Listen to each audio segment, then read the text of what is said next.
Good evening. Welcome. Welcome to Project Impact Forum with Ian Urbina and Dr. Leigh Raymond about drilling down, a New York Times series on fracking. Before we start, we have a couple of things to do. First of all, my name is Elizabeth Dorrance Hall. I'm a PhD student in the Brian Lamb School of Communication, and I am the graduate assistant for Project Impact, the group that put on this forum today. So I want to tell you a little bit about Project Impact. This is the first of our 4 forums we'll be holding this spring, and we'll get you more information about the rest of our forums as you exit this evening. But we've produced dozens of these forums before. They're all interactive, and it provides a really great experiential learning experience for our students that are involved in Project Impact. I feel very, very blessed to be able to work with these students. They're the best and the brightest on Purdue's campus, and to be able to work with Ambassador Carolyn Curiel, our director and founder of Project Impact. So our students come from all corners of campus. They have many different majors and many different interests, and Project Impact is able to serve them all. Our students get to work with people who are at the top of their professions from all over the country. These are journalists, politicians, industry analysts, and media executives. We've also had the honor of teaming up with Discovery Park Center for the Environment and the Energy Center, as well as the Global Sustainability Institute this evening to put on this forum. But before we begin with our speakers, if you've been to a previous Project Impact Forum, you'll know, as I said, that they're very interactive. We encourage you to have your phones out and tweet us questions, as well as take part in an interactive poll, which we're going to be introducing in just a second. So if you could please join me in welcoming Alicia Yadav, one of our Project Impact students, to walk you through the poll. Thanks.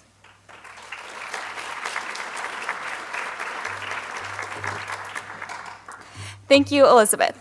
Hi, my name is Alicia Yadav. I'm a senior in anthropology, and as Elizabeth mentioned, all of our Project Impact forums are interactive. That means that you'll be participating in a live poll and live tweeting in your questions. You can tweet in your questions for Mr. Urbina to our Twitter account, which is @project_impact. I will be, myself and fellow Project Impact student Angela Mata will be monitoring your tweets and will be live tweeting the event. I now invite Angela to introduce herself. Hi, my name is Angela Mata, and I'm a junior in political science. Thanks, Angela. Now, most forums would ask you to put your phones away, but not us. Your phone is going to be your live polling device. So I now invite you to take out your phone with me and tweet to enter our poll. To do this, you'll be tweeting in impact@Purdue to 37607. The instructions are up on the screen, as well as our first polling question. So with each question, you'll be tweeting in the corresponding number to your answer. For example, with this first question, I will be tweeting in PU03 because I'm an anthropology student.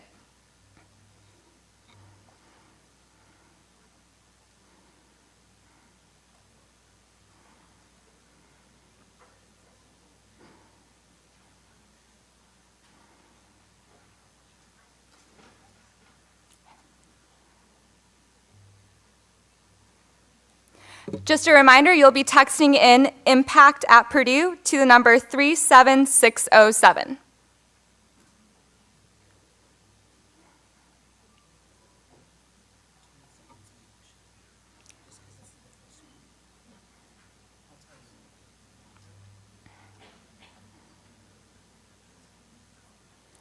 All right, I see we have 83 results coming in. So why don't we move on to the next question?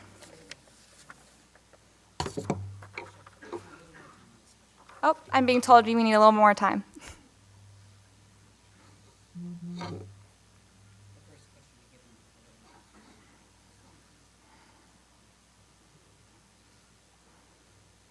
Okay, great.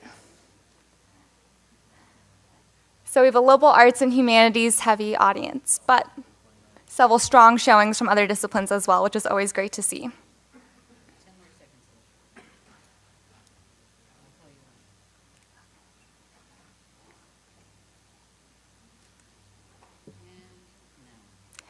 Great. So our next question, we'll be asking about one of the main topics today. So it's, are you familiar with the drilling method hydraulic fracturing, also known as fracking?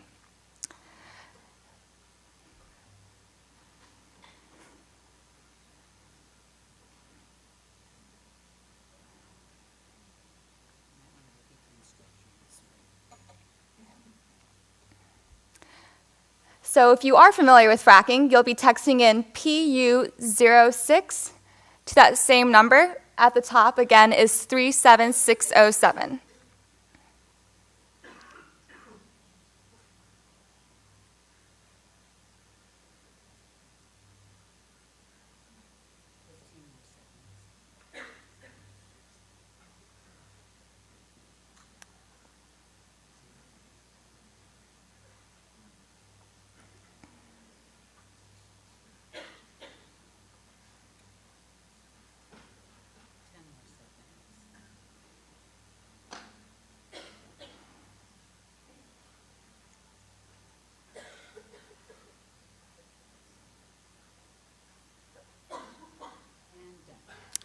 Great.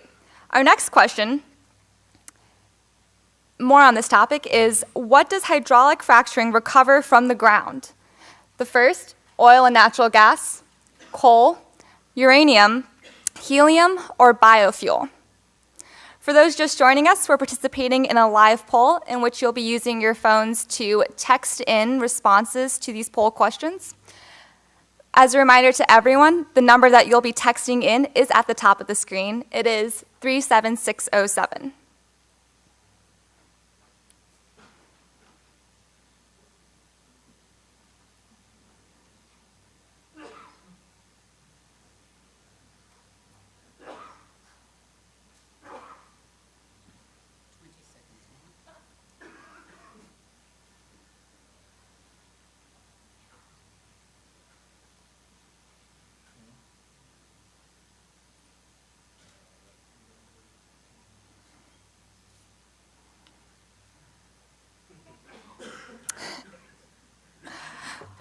Looks like our audience did their homework. So, our next question. Do you favor the use of hydraulic fracturing or fracking? Definitely. It should be an option. Not sure, I need more information. We probably should not be using fracking, or definitely not.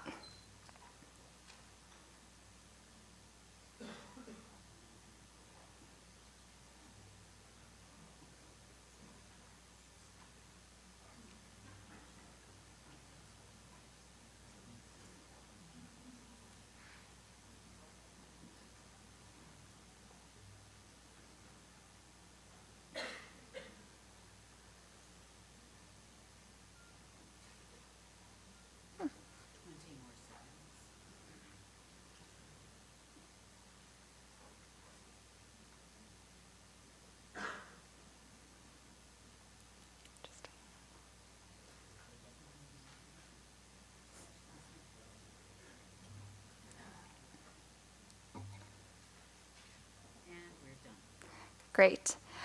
Next question. What do you think is the smartest source of energy for America? The first option, biofuels. Second, coal. Third, conservation. Fourth, natural gas. Fifth, nuclear. Or sixth, renewables such as solar, wind, geothermal.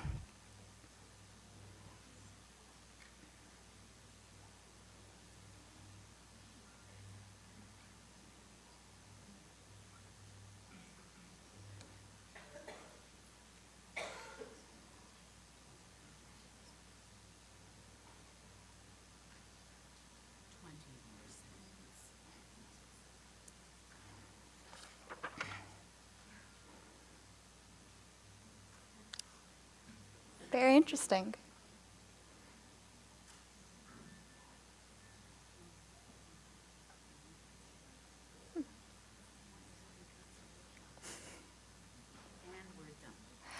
Next question.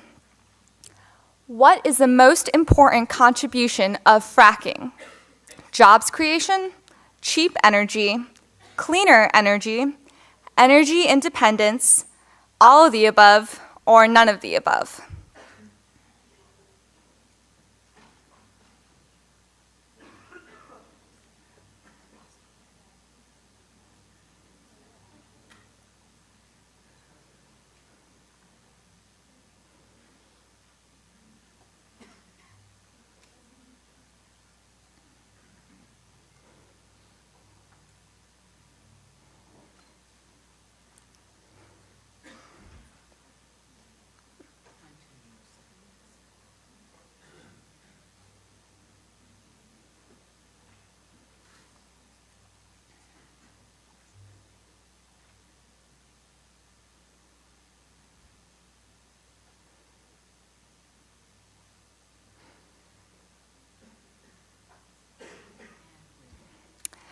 And finally, who do you think should oversee and ensure the safety of fracking? The EPA, or the Environmental Protection Agency, states, the energy industry, the news media, or other non-governmental watchdogs, other, or there should be no regulation.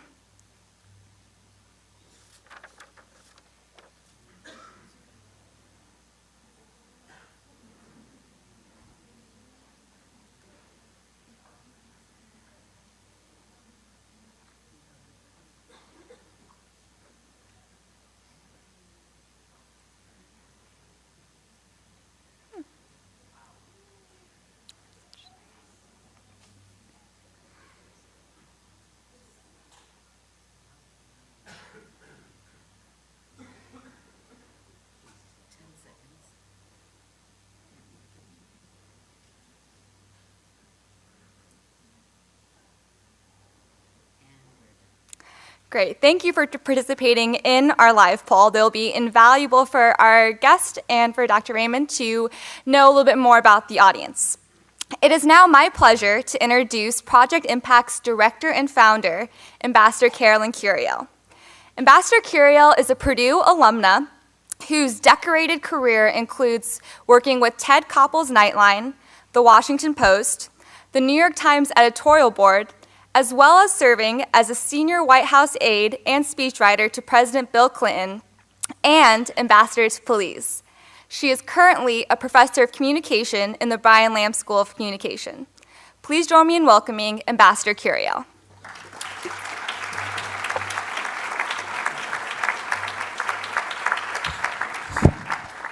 Good evening, everyone. And thank you, Alicia. That was a really good job on the poll. Let's give her a hand. It's my real pleasure to work with these students as part of Project Impact. PI, as we tend to call it, gives our students experience in creating quality forums like this. And they do it as they learn about the issues from the top experts that we invite to join us. Not incidentally, it also helps our students to form contacts and networks that have produced opportunities for them after graduation. They have earned it. The students work hard to plan, produce, and market these events. Please join me in thanking all of them.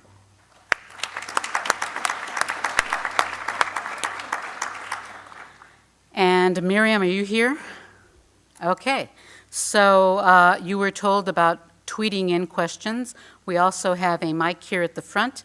The moderator for our evening will invite you during the forum to come up and ask questions that way, but you can also ask by way of Miriam. Introduce yourself, please.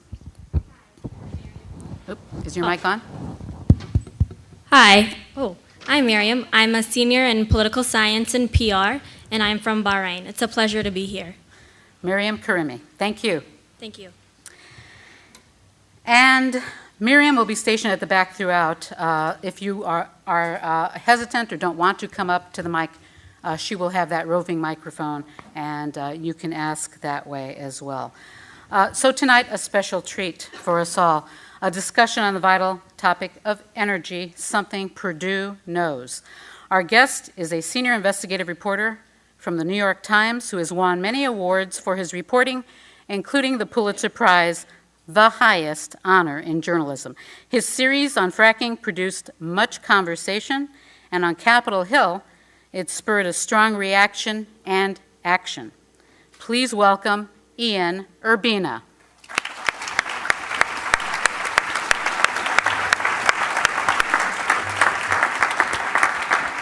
And interviewing Ian, one of our finest researchers on energy policy, the director of the Center on the Environment at Discovery Park at Purdue, and a popular professor of political science, Dr. Leigh Raymond. Dr. Raymond, over to you. This is so comfortable. Thank you. Okay. Well, thank you all for coming. It's really a pleasure to be here. And I thought we'd start tonight because I think there's a very wide range, I would imagine, of understanding in the audience about, I actually missed that first part of the poll. I wasn't paying attention like a bad student, I'm sorry. But about what fracking really is. So I thought maybe, Ian, if you could start by just saying a little bit about what in fact is this technology, right? And what are we really talking about tonight? So fracking is what's called a well stimulation technology, and it's a method for getting the resources, maybe it's oil, maybe it's natural gas, flowing from underground to above ground. And the innovation of it is really a combination of two technologies. It was the fracking itself. So it involves sending a drill bit essentially down underground and using water mixed with chemicals at very high pressure to break up rock, and the resource, oil or gas, comes flowing up. The other technology that allowed for this current drilling boom was the ability not just to drill straight down, but to turn the drill bit horizontal. And that allowed us to access thin layers of rock that previously we would have just gone straight through. And now the drill bit could actually enter these shale layers and break them up and tap into the bubbles of resources that were there and previously inaccessible. Great. And again, this shale layer, this is quite deep, right? Below the surface. Can you say a little bit more about that? Sure. So it can be deep, it can be shallow. So for example, the Marcellus Shale gets its name from a place in New York, and the shale layer actually comes all the way up to the surface there. But typically it's a mile or so underground, and so the accessing of it is even more difficult because of that depth. Right, great. So I'll say that if you haven't looked at Ian's articles in the New York Times, you should. It's a really very impressive example of the kind of journalism that the country could use a lot more of. Free editorial comment there. Long-form investigative journalism, and just remarkably well documented. Again, whatever your opinions are on this issue, right, there's a tremendous amount of research that went into the information that we'll be talking about today, and that really went into those stories, and they had a very big impact. So I thought before we got into some of those specifics, if you could just say a couple words about the kinds of information that you really used, right, to generate this series of articles, and the process of obtaining that information, because it was really quite extensive. So one of the ambitions of the series was to not just publish two-dimensional stories, but rather what we were calling three-dimensional platforms. And by that we meant, in addition to the story, we would have these very rich document readers that would go along with the story and would allow for readers who wanted to know more or wanted to see the evidence behind some of the things we were saying. They could launch into these document readers, which were sometimes 1,000 pages long, and read as many of the documents as possible as we were able to publish. And they would range from internal email exchanges to company surveys and reports to government studies. So the range of documents were from leases, raw leases, to emails, and with each story there was an individual document reader. Okay. And then you were also on the ground talking to people as well, right, in these communities in Pennsylvania and other affected areas, right? That was another part of what you were really doing, right? Right. Yeah. And the standard sort of reporting process, so invariably the stories would require us to go to a specific location where that broader concept was playing out, and get a human sense of it. Yeah. So based on all of this work, right, and this series of articles that you've published, can you just give us an overview of why this is a controversial issue? Again, opinions in this room probably vary quite dramatically about people, what they think about the issue, but what are some of the big controversies that you really found when you were looking into this? So on the meta level, what's at stake here is the energy future of the country. And within that is our big questions about who makes decisions about the use of your land, whether and where we're going to get new jobs, what sort of oversight is best for both fostering industry on the one hand while policing against the risks on the other, and how to strike that balance. These are some of the sort of biggest philosophical debates. Within that, there were specific topical areas that show this debate playing out in various ways. So there, were stories that were, in the traditional sense, purely environmental stories, and those typically pivoted on the one hand, there's a desire for jobs. There's a desire for especially low-income communities that are looking for sources of revenue to be able to lease their land to drilling companies. While on the other hand, there was concern about whether this drilling might contaminate the water subsurface or above surface contaminate water or air. Categorically, there were other stories where the controversy also played out.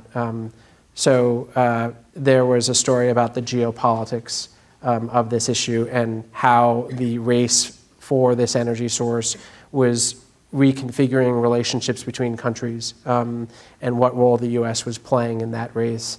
There were stories about the legal document that is a lease. So, millions of Americans have signed these leases in a relationship with oil and gas companies, giving them the right to drill on their land. What do those leases say? What rights are granted? To what extent are they prudent, and whose interests do they protect? Each of these, that's just a couple examples, have the same meta philosophical questions at play, but those are just a couple examples. Okay. So I want to talk about the water quality issues in a second, but since you mentioned leases, I think this is a really interesting point, and again, something that people might not fully understand about the issue. Most of this drilling is happening on private land, is that right?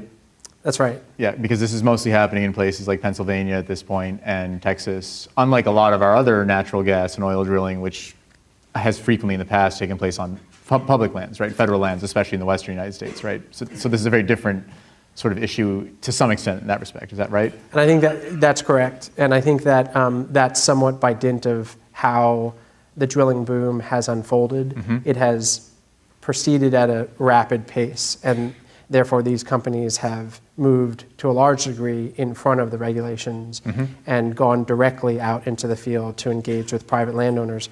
Now the bigger questions of, well, what to do about either state public lands or federal public lands are starting to catch up. And these are some of the issues that will probably get decided in the next 4 years. Okay.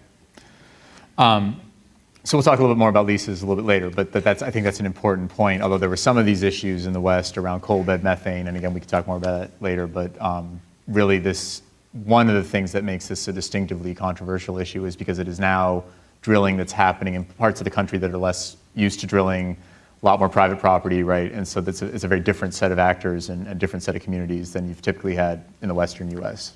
Right, and so to echo that point, so historically, as you point out, major drilling has tended to occur, Colorado on west, which is, these are bigger properties, more sprawling, and so the footprint of industry tends to be less noticeable because you're talking about real estate that the landowner owns 400 acres as opposed to 4 acres, and therefore the roads that are being laid by the company to get to the well pad and the imprint of the industry is less, it's suffered less by the landowner.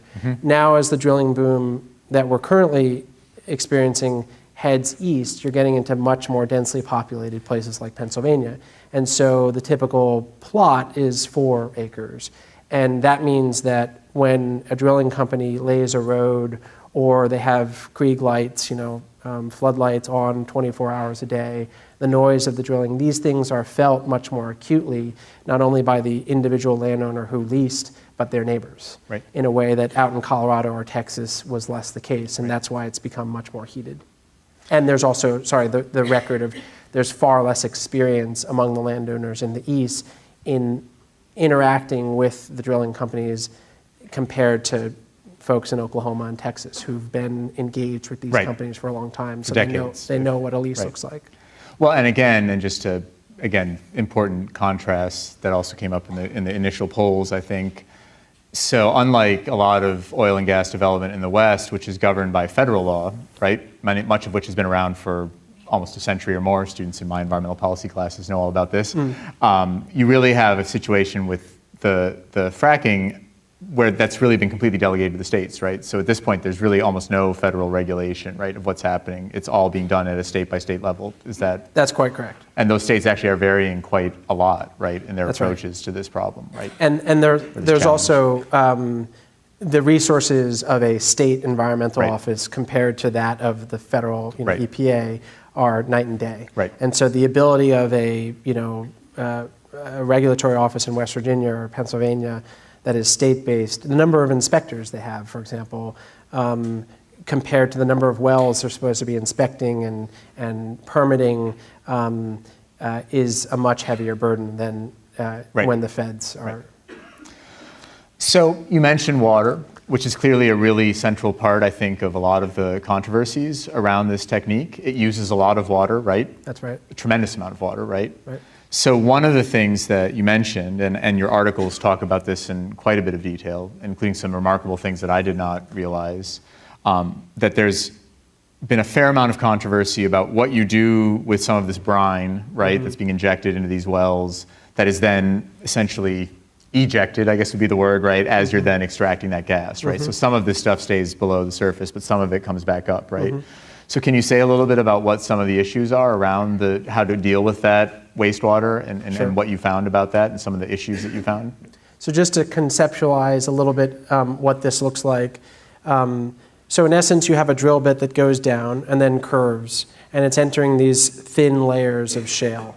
And it's breaking them up by injecting massive amounts, millions of gallons of water mixed with various other ingredients, sand and chemicals. And a percentage, it can be 30%, it can be 60%, of that water comes back up the well. So if you're looking at 3 million gallons being put down, you're looking at maybe 1 million gallons coming up. What comes up is a mixture of what you put down and what was already down there. And that's important because what's down there in some cases is uranium or radium. They're naturally occurring radioactive material known as norm. So it was always known that fracking as a drilling technology produces a lot of waste. And it was also known that this waste has a lot of things we don't know about, meaning the secret sauce that an individual company uses in its fracking formula. We don't know what that consists of, but there also are other things mixed in the wastewater that comes up. For example, radioactivity, because it has mixed with the radioactive rock that's down under the earth. So one of the basic questions that we found, we kept asking experts, folks at the U.S. Geological Survey, professors, the whole gamut, industry folks. We know, everyone says the waste is radioactive, but how much, what type, and what's being done with the wastewater? Very simple questions for which we couldn't get full answers, and so that made us eager to press further. To jump to the end of the story, the first story of the series was an attempt to answer some of that with what we found. And what we had found was that previously, the universe of data that sought to answer what's in the waste, specifically with regard to radioactivity, was a universe of 22 wells worth of data, and it came from New York from years ago. And that was the biggest data set that existed. So we thought, well, let's try to expand that massively, and let's look at information about wastewater from as many wells as we can possibly get information for. And ultimately, we built a 300 well database that provided information that the companies had in Pennsylvania been required to produce. So companies were required to look at their wastewater, break down in general what was in it, and report to state regulators that information. But no one had ever gone around the state and collected those. And literally, they were in dusty regional back offices and rickety filing cabinets just stacked there, were the answers of what's in the waste. And what was in the waste was fairly striking. There was, in particular, uranium was less a concern. Radium levels were very high, sometimes 3,000 times the level of what the safe drinking water number is for radium. So one of the things we found was, number one, these wells are producing massive amounts of waste. Number two, often, not always, the wells have in their wastewater high levels of radium. The wastewater in Pennsylvania, not true other places, but in Pennsylvania at the time, was being sent to sewage treatment plants, right, which are built to handle organic waste, what you flush, not industrial waste. And so these plants' ability to pull the radioactivity out of the waste was non-existent. So the water was being sent through these plants and passing out the other side, usually into rivers. And there was very little oversight of that process and very little testing in the rivers to see whether these radium and other nasty ingredients were affecting the rivers and the drinking water sources downstream. So that long sentence is essentially what we found out of the first story. Right. From there, the series began. So there's a real issue then with what do you do with this wastewater, which again, I've read that some of this can be recycled, right? So re-injected essentially, right? You also describe how some of these brines are actually used as road salts, at least in one state, right? West Virginia, I think. Sort of remarkable, interesting factoid. But really, we're no longer allowed to dispose of these in these wastewater treatment plants at this point. Is that correct? That is right. Right. So at this point, what is industry doing with these wastewater from these wells right now? So it varies, again, depending on the state. So in a place like Texas, there are a lot of what are called disposal wells, which are old wells that are now empty. They're these huge, sort of think of an elevator shaft underground, that are perfect for storing stuff, in this case, waste. And so these are federally approved injection wells in which you can store waste material. And in Texas, for example, and Oklahoma, the geology of those states allows for a lot of injection wells. So the disposal problems are less acute there. They're also arid environments, so a lot of this wastewater was stored in open pits where it would evaporate. So Texas and Oklahoma, less of a problem. Move east, you hit a place like Pennsylvania, there are only 3 federally approved injection wells. So you've got a much bigger problem. And this is because of the geology of the area, right? Just a distinctive geology, right? Okay. Exactly. It does not lend itself to injection wells. Right. So that's why industry ended up resorting to public sewage treatment plants. And when the series ran soon thereafter, that was shut down. And what then emerged was much of this was, there was always an increasing proportion of this waste that was being recycled. But still the numbers were low. And even when you recycle, you still can take, 10 million gallons of wastewater and clean and get 8 million gallons of clean water, but you still now have 2 million gallons, and I'm making these proportions up, but 2 million gallons of really concentrated dirty water. Right. And you have a sludge that's very toxic.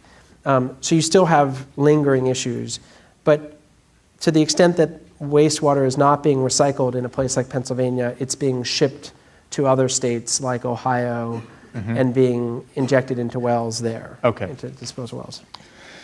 So the other thing that, again, if most people know anything about fracking, again, rightly or wrongly, they know about people setting their faucets on fire, right? That's this very famous and extremely controversial scene in the documentary Gasland, due to this methane that's contaminated their wells.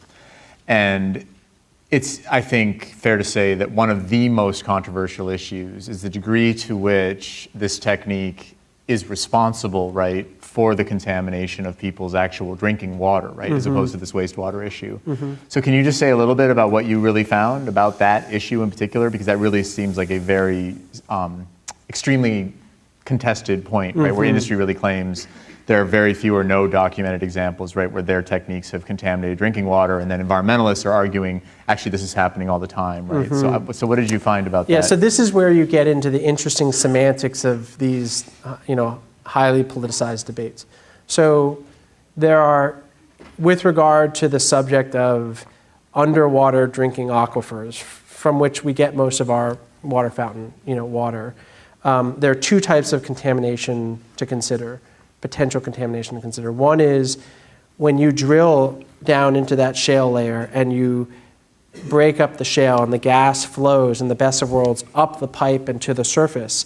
Sometimes it doesn't go where you want it to go, and it goes elsewhere through fissures in the rocks that have been created or were pre-existing. And it works its way, it doesn't follow instructions, it follows gravity. So it works its way through other routes. So one type of contamination is when the gas itself goes where it's not supposed to. And sometimes it ends up in bubbling up in rivers, other times it ends up entering people's wells, their drinking wells, or into the piping of people's homes. And that's how you get these scenes where people turn on their faucet and they can light the water on fire because the gas is heading up. That's one category of contamination. The other category of contamination is the actual liquids that are involved in this process, be they the brine that's already underneath the ground or the secret formula that's being used in the fracking, the liquids, the actual, those ingredients, the fear is that those ingredients can contaminate the underground aquifer, and that's where we get large amounts of our drinking water, and it's very hard to reverse that contamination if it were to happen. Okay, so first, it's important, I think, to separate those two out. Now, let's take the easier one. The flammable faucet, a very real phenomenon. Right. But one that is alleged to have been true for decades, right? Right, we'll get there. We'll get there. So it is a very real phenomenon. And the semantic point that is a seesaw in the debate over it is one about causation. So on one side, I'm John Smith, a farmer in Pennsylvania. My neighbor started drilling 2 months ago. All of a sudden, I turned on my tap and my water's on fire. And I say, look, you know, I've lived here for 20 years, 40 years. My water's never been like this. You guys started drilling. A week later, my water's on fire. So John Smith says, you guys caused my water to be on fire. Okay, now I'm Bob Smith, you know, the cousin who works for the company. Yeah. Okay, Bob Jones. And I say, now wait a minute, Mr. Smith, help me with the names here. You know, how do you know for sure that we're the reason that your water is on fire? Have you looked at the gas and actually imprinted it to make sure that the gas that we're drilling across the street is the same gas that's coming out in your faucet? Because if it's not, then you can't really blame us for that. Okay, now let's get in between John and Bob. So what the lawyer for the company is arguing, quite legitimately, is that the gas that they're drilling may not in fact be the very same gas that's coming out of the faucet. Why? Because there's a lot of gas under the ground, some of which is directly or indirectly connected to the gas that they're tapping into. And when you do this very industrial process, a lot happens underground, much of it unpredictable. And sometimes fissures open up that are new, gas that was over here doesn't move up the pipe, it moves over here and pushes other gas sideways and it moves up a fissure. A lot of unpredictable things happen. And it's not uncommon that the gas that came out of Mr. Smith's faucet is actually a naturally occurring gas that was under the ground, and it's not the same gas that was being drilled. All right, now back to Farmer Smith. if you live in a house and your water is no longer usable, at the end of the day, you don't care about the physics of whether the gas that's coming out of your faucet is the same gas that you're drilling across the street. In the court of law, the drilling company may win that argument because they're not directly the cause of that. But indirectly, they probably are the cause because in all likelihood, what they did indirectly impacted this gentleman's drinking water, and through causation that we can't necessarily map out in detail, gave rise to the consequence that's causing his property value to fall through the floor, his inability to sell his home, his necessity of buying bottled water at $200 a month. Right. And this is a guy that probably doesn't have that money. These are real cases time and again, and they've been very well documented. So, although again, the causality even of the, well, yeah, we gave that in Q&A, but even there, the relationship between the drilling and then this guy having gas in his well is still even contested, right? Even not this issue about it being the same gas. I mean, look, there's some geologists who will say, look, this is just not connected, right? That when you're drilling a mile underneath this aquifer, this guy's well that's 400 feet deep, you're not going to have put gas into that well, right? At least I've seen that argument. Look, there are arguments for everything, and right. some of them after having reported, I'll say I find them completely unconvincing. Okay. And we FOIA'd a document, and we buried it in the document reader. Freedom of Information Act. Excuse me. FOIA, Yeah. right, So yeah. we sought records from the state of Pennsylvania, and we heard that there was a database of all cases of this, and they actually had been chronicling them for years.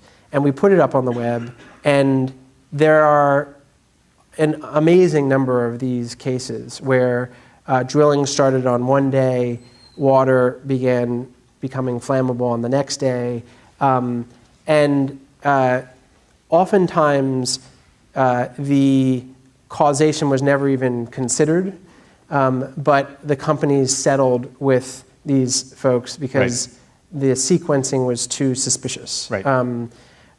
So on the issue of the separation between person's water well goes probably 400 feet underground, drilling is a mile underground. Okay, so the argument is, wait, there's how many feet of rock in between the aquifer or that guy's well and the drilling? How is it possible that it is geologically not right. possible? It is possible, and it's been shown again and again. So that's the gas. Then very quickly on the water. Very quickly, okay, yes. Very quickly on the water. So the other type of contamination is one that is far less documented and frankly far less free. Yeah, we actually published one very well documented case from EPA archives, but it's less frequent, and that is the fear that the actual chemicals that you use when you drill will, rather than the gas going up these other fissures, these chemicals will find their way up the fissures, or abandoned wells, which act like elevators, and the chemicals themselves will end up in John Smith's water well or the aquifer. Okay. And that's scary because these chemicals have carcinogenic right. elements in them. So there's a lot of other impacts that hopefully people will ask about in the Q&A because I don't want to take up too much more time. But again, the series talks a lot about some interesting issues about what landowners do and don't know when they sign these leases, right? Also the impacts on the community in terms of all these drilling pads and things like that, right? And truck traffic and other things and these lights that you described. So again, I'll just mention those, but I won't ask you about them at this point in the interest of time. But very quickly, can you just say, so this is not just happening in the US, right? So this is something that is actually really has a global reach potentially, right? And so you talk a little bit about that in your series. So where are some other places where this issue is starting to arise? So we focused on South Africa. Right. Partially because the location in South Africa, namely the Karoo, which is a very arid desert, one of the driest places on the planet, sprawling, is one place that they were looking to do this. And it's an interesting test case because it's such a water-intensive right. process, and yet there's very little water around. So this issue of water scarcity there is the big limiting factor. Where they're going to get these millions of gallons that you need to do this technique is not clear, right? And people are worried about losing their water in these arid areas, farmers and the like, right? And to some degree, I think the bigger actual concern there is not where are we going to get the water, because you can build pipelines. And, it's where you're going to dispose of what comes out. Okay. And the infrastructure just doesn't exist within a price-efficient distance for that kind of drilling. So that's where I think the real questions are. Okay. And then the last thing I'll ask before we open it up to the audience is, so one of the things that makes this issue, I think, controversial, there are a lot of things that do, but one in particular is that most environmentalists are fairly enthusiastic about natural gas, right? Certainly most of them compared to coal, especially in terms of its climate impact. Most people who study or are worried about environmental issues would much rather see a new generation of electricity power plants that run on natural gas and not coal. So having done this research, right, what would you say to the person who says, well, okay, so right, there are these important problems with this technique, but that the benefits, right, the environmental benefits of this, as I understand it, potentially tremendous new reserve, right, of natural gas, do they really outweigh these relatively sort of important but not as widespread issues that you've described in great detail? Mm-hmm. How do you respond to that, now that you've really thought about this, right, and looked into this for the last year or so? I guess I probably would say, for starters, this should not be a binary discussion between coal and gas, which is partially to say there are other options as well, but it's more to say if you actually want to have a discussion about it, you have to get into the details of, okay, move forward, but how? And that's really where I think intelligent debate occurs. So if we are to move forward with natural gas, and if we are going to assume that natural gas is a step in the right direction with regard to climate change, then what are the assumptions at root in that stance? And one of the key assumptions, which is still a very live wire question, is natural gas burns cleaner than coal, right, without a doubt, but unburned methane, i.e. natural gas, actually is far more destructive, 17 times more destructive to the ozone layer. So one key question is, do we know how much of this natural gas leaks? During the drilling process? Well, during the drilling, during the transportation, between the stove or the power plant or whatever and it underground, do we have good data to tell us how much of it is being emitted unburned? And if we're going to assume that it's better than coal, don't we have to first know these fugitive emissions, as they're called, rates? And the data on that is very poor. So that would be the first place I would go. And it's probably the most hot button issue, but probably the most important from a climate change perspective. Right. And then downstream, in terms of how we would proceed with natural gas, there are lots of nuts and bolts questions that I think would come next. Okay. So I think we should go ahead and open things up to the audience. So again, I guess there's a mic. Oh, we have one in the front, one in the back. Is that how we have it set up? So feel free to rest, right? And then, of course, you can also send your questions to Twitter. But if you have a question, come on up or step on back. Do we have a Twitter question to get started while people are getting themselves organized? Do you want to go ahead and do one of those? We do. Great. This question is from Tim Bowling. He wants to know, since publication of your series, have you been targeted in any way by the energy industry? Targeted. The safe answer is no. And I think it's actually the honest answer, too. I mean, since the series ended, certainly no. During the series, the industry had a lot to say about it, and we were sort of in constant discussion, the newspaper and the oil and gas industry, about things we were publishing. So they were very active in engaging with the reporting throughout. There's a longer story there, but probably not one that fits in this context. Does anybody in the audience have a question? Yes, in the back. Great. Miriam will come to you if you raise your hand. There's one. Yep. This gentleman right here, right? Yeah, hi. My question is that how many times can we drill at a particular place? And if like it's 3 or 4 times, then after the drilling is done, the gas is all out, then what about the land, that particular land? Is it feasible for, farmers to do the irrigation on that thing again, or that land is, complete waste after that? So it's a good question, and the type I love because it's down in the weeds. But the upshot of recent engineering breakthroughs is that previously when you would drop a well, you would drop one well from one well pad. And now you have a single well pad that will have, and this is partially that innovation I talked about where you could turn the drill bit.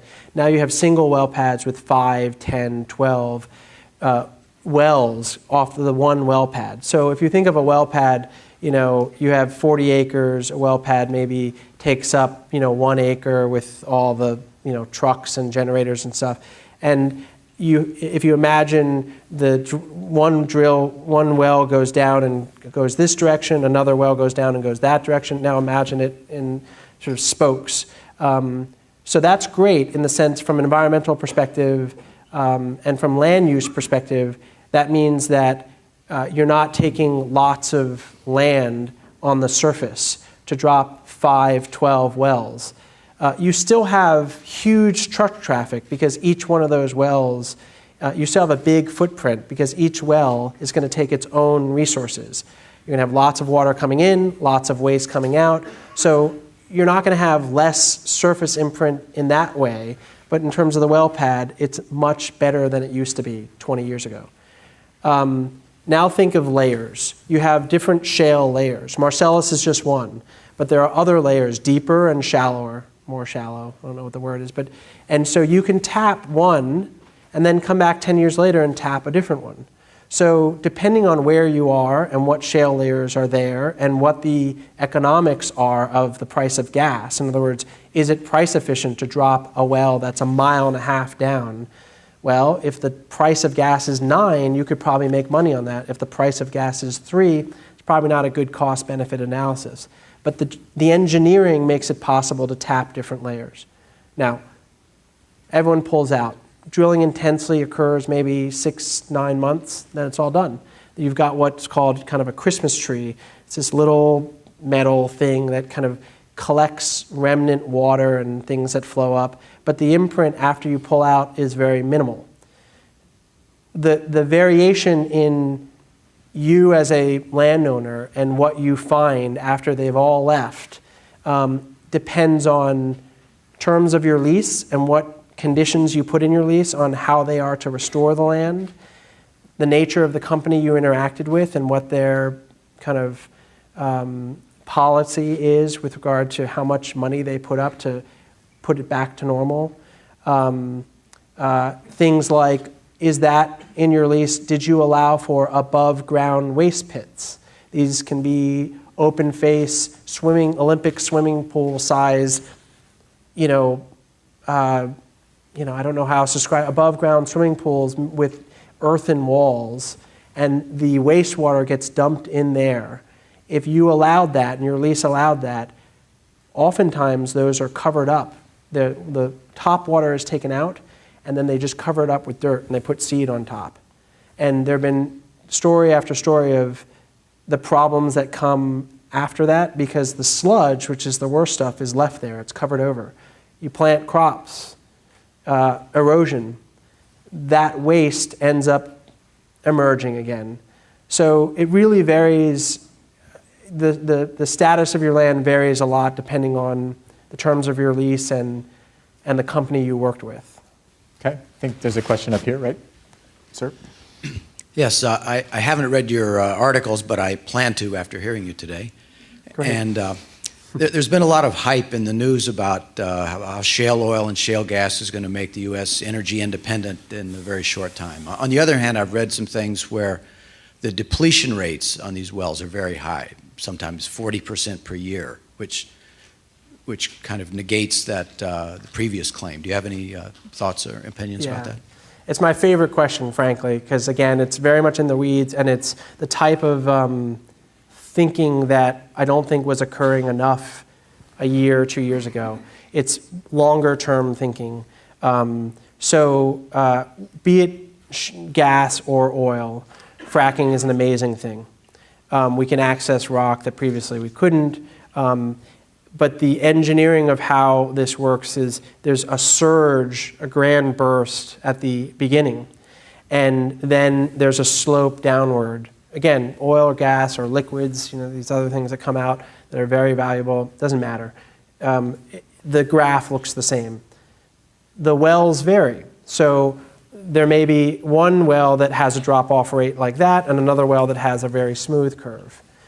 One of the big problems with the hype that was on the front end of this drilling boom was, and you look at the actual investor calls of these companies where company officials are trying to court Wall Street investors, and the things they say are marvelous. I mean, they're talking about these wells and how much gas they'll produce 50 years from now. There were no wells that had been producing for 50 years from whence they could actually say those things. There's no data. The earliest wells had been drilled in Texas, and they weren't even that old. And so, like you say, the real questions have to do with long-term well performance, and some of them we can answer better now than we could 5 years ago, but we still can't answer very well because it's a young technology. But the other issue is this whole equation, well performance and longevity coupled with the price of gas, and also how much does it cost. So you frack your well, you got lots of gas come out. It looks like this. The well starts petering out 5 years later, 6 years later. At some point, it peters out to a point where either you cap it, because it's not price efficient to keep it online, or you refrack it. You stimulate it again, brings it back up. Not as high, but pretty darn high. Refracking can cost $1 million. So the cost analysis of, well, when are we going to start refracking? How much additional water will that require? What kind of waste will that produce? Will regulators have the capital to actually regulate that stage of production? All these questions are ones that don't get discussed on op-ed pages. But those are the real questions that matter if we're going to embrace this. Yes, I think that's right. Yep. Hello there. My name is Anthony Worrell. I'm with the Purdue Energy Forum. You've probably talked to a lot of investors and prospectors, I guess companies, who have a great interest in getting this gas and things like that. But have you seen any kind of momentum in building LNG facilities to export this to other countries like Japan, which uses a lot of natural gas and will increasingly more as they get off of nuclear power, because they don't also have that renewable option as much of the United States does. Mm-hmm. Yeah, so you're quite right. There is a real push for export, and that push is coming from a number of factors. One is the current price right now. Again, 2009, the price of natural gas per BTU, the relevant unit, was $15. Within 15 months, it dropped below $4. So, and the excitement around this boom remained up here, even though the reality was, wow, the economics are getting very tough. One of the reasons for export is to try to salvage the economics of production, because we're now tapping into so much of this stuff, but we don't have the demand here domestically for it to bring the price up. And there's a complicated backstory on why there isn't the demand. It has to do with legislation that was on the Hill that maybe would have mandated cities to put their buses on natural gas, and that bill got killed, and all of a sudden the hope for demand disappeared. But there has been an ongoing push for export, and it's getting stronger and stronger as the price of gas remains low longer and longer, and these companies are out in the cold. And I think that's the way it's going to go, with benefits and costs, for Americans. So let's, since we're being so technologically advanced, do we have another question from the Twitter feed you want to offer? Yes, our Great. next Twitter question comes from Chad Barker, and he asks, at what point does public safety trump the political influence of the energy industry? Let me make sure I understand the question. So at what point does public safety trump the political influence of the energy industry? So I don't have an answer that will answer that on the general level. I think on a specific level, it depends. And it's a question where you sort of have to look locally. So you look at New York.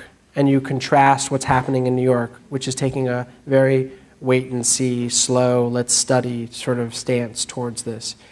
Very different experience than, say, Pennsylvania, which said, look, we really have an economy that's hurting, we've got a lot of resource here, let's embrace it and run with it. And New York is missing out on a lot of economic opportunity because it's taking a wait and see attitude. And companies are saying, look, this is too costly to wait and see, and people are suing us, and it's not worth the effort. The flip side is they're studying it much more carefully, and hopefully that will result in smarter oversight. Now you look at Pennsylvania, and the boom got in front of the regulators. So there was all sorts of drilling and activity occurring that even the regulators didn't know about, much less they couldn't keep up with. Those are two different scenarios where the public influence in relation with policymakers and the industry are different. So there's no big answer, they're localized answers. Okay, so I think there's a question right back here. So, hi, I'm Sean Hadley. I actually lived in Northeast Pennsylvania until about 2007. Lived in a small rural community in the Scranton-Wilkes-Barre area. And about 2 years after I moved away, this Marcellus shale thing really took off in that particular area. And the only industrial experience they had was with a small Procter & Gamble plant. So the culture of that community drastically changed when these companies came in. It was 3 or 4 different companies that actually started utilizing that area. So through your series, how did you evaluate, across a wide range of different communities, how would you evaluate the cultural change as much as the environmental change that we've discussed? Mm-hmm. So how did I evaluate? Or what did he see? What did I Sort find? of right. How I evaluated is I went there and talked to people. So what did you see? But what did I see? So on the one hand, the culture changes. Let's talk about the positives. A huge influx of money that trickles out. So the local gas station, the local hotels, booming. The local diner. I mean, just unbelievable. Folks that were struggling before, people were moving away, kids were going off to college, not coming back because there were no jobs there. And now all of a sudden the local diner needs more waitresses and waiters. So you have an immense inflow of investment that translates into jobs, not just drilling jobs, not just truck driving jobs, but diner jobs, hotel jobs, building. All right. And also helping farmers, right? Crucially. Farmers too. Some of whom could really use. Yeah. So there's the story with farmers is more complicated because farmers will get a. So I want to lease my land. I'm a farmer. I've got some acres. They're just sitting fallow. I say, sure, drill. I get a big bonus check up front. It helps a lot. We're talking $10,000, $50,000, and then I get promise that or. Promise is probably too strong, but the possibility that I'll earn royalties if they tap oil or gas, in this case gas, I'll get a cut of the action. But that's, it's going to take a while for that to, they call it mail order money. The salespeople say, look, you just sit there, you go to your mailbox and there's a check there. But in terms of the bonus check is a big surge, but it's not continual. And the royalties is hit or miss. The jobs, the workers that are coming in to work those wells, that's more sustained as long as the boom is going on. Now the flip side, the culture, as you say, the economics are, on the flip side, are road traffic, quality of life, crime. Those are serious economic strains on local communities that they, especially in Pennsylvania, very much underpredicted. Some towns that were just hurting because they hadn't negotiated terms on road upkeep. And these trucks are heavy trucks and they run 24/7 and they wear your roads down. Culturally, though, is a more interesting. You have a huge inflow of people, workers. And for all the rhetoric about jobs, and it's very real, a lot of the drilling jobs, debate over how much, goes to out-of-staters.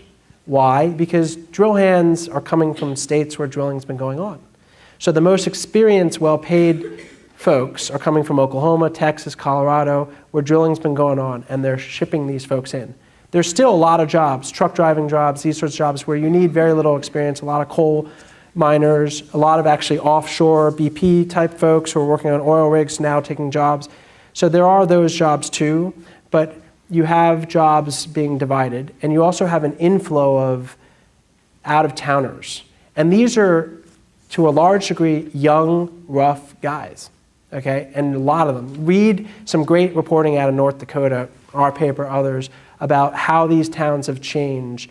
They're overwhelmingly male, young, working to the bone, and you've got a different feel in the town. Bar brawls, fights, violence in terms of violence against women, rapes in places where there are never rapes, which is not to broad brushstroke drill hands by any means, but it is to say that you start bringing in folks who are not rooted in the community, the nature of that community changes. And it's shown up in very real ways in Pennsylvania, North Dakota, Louisiana, a lot of places.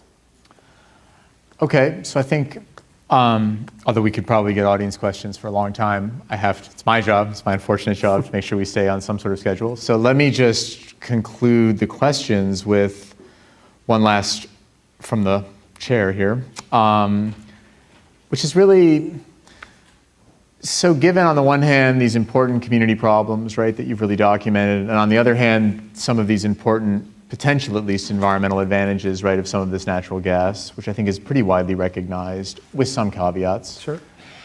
Do you have a sense of a way forward? Is there a way to meet sort of these two conflicting demands in this case? And have you seen any sort of movement since you started doing work on this issue a couple of years ago in terms of regulation that might make you more optimistic about the possibility of at least addressing some of the problems that you document, right, starting back in 2011?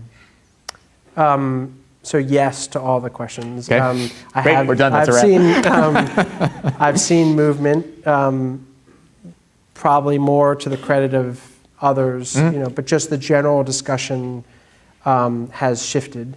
And so the movement, I think, has occurred in the sense that whereas you previously had this binary debate, jobs, are you pro-jobs, or are you pro-environment? That's the fracking debate.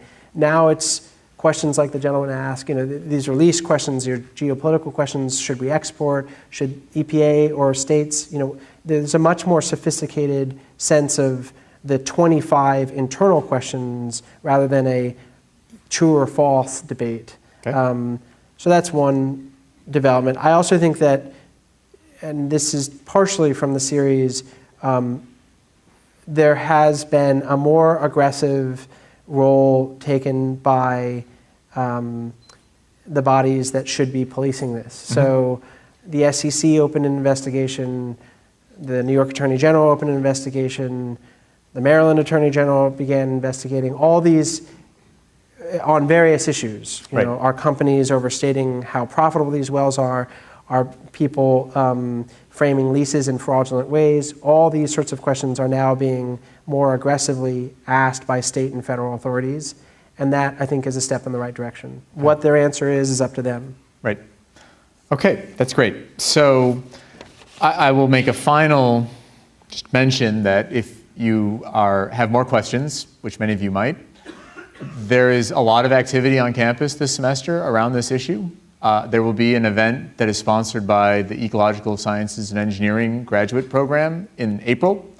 It will be an evening workshop featuring a number of different experts who are academics and others who have worked on this issue, so you should keep your eyes open for that event if you'd like to learn more.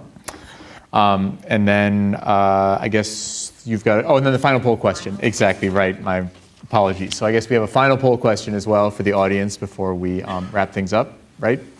Do I read that, or is that, I'm not sure I even have it. So do you mind reading it? Thank you. Okay, so we have a final poll question for you.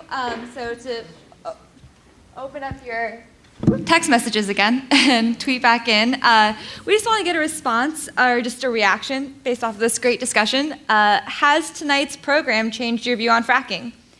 Again, you're going to be texting in your answer to the number 37607, and you're going to be texting in your corresponding number to your response. So if you are outright in favor of fracking now, you'll be texting in PU38. If you're somewhat in favor, PU39, and so on.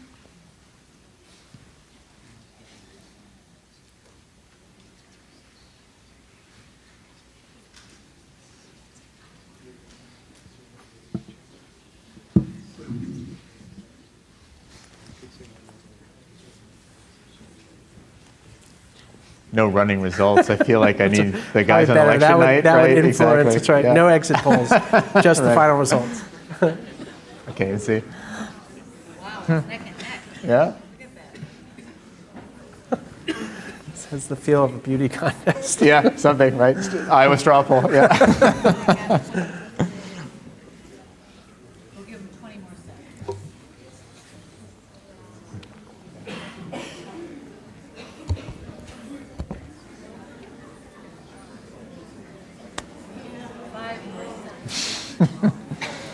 Oh, hurt my neck.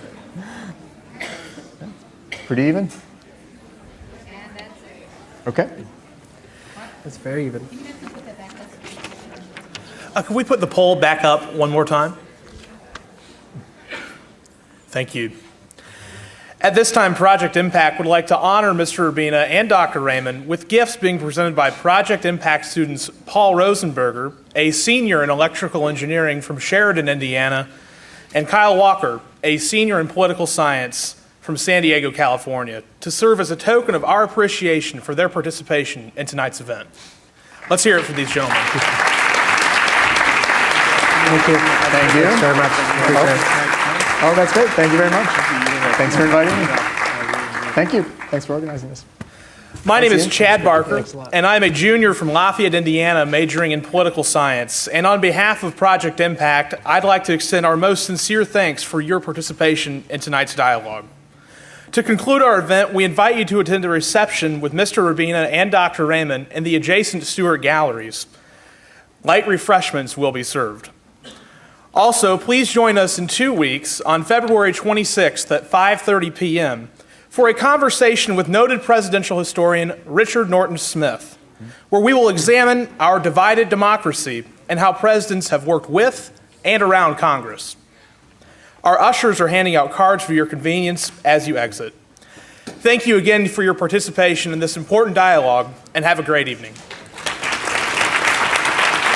And here you can Well done. That's all right. I've check read out it. today's paper. Yeah, it is. Yeah. Would Project Impact students who participated in this event please come forward for a picture? And as I expected, I had so many more things I wanted to ask you. It's just some questions like yes.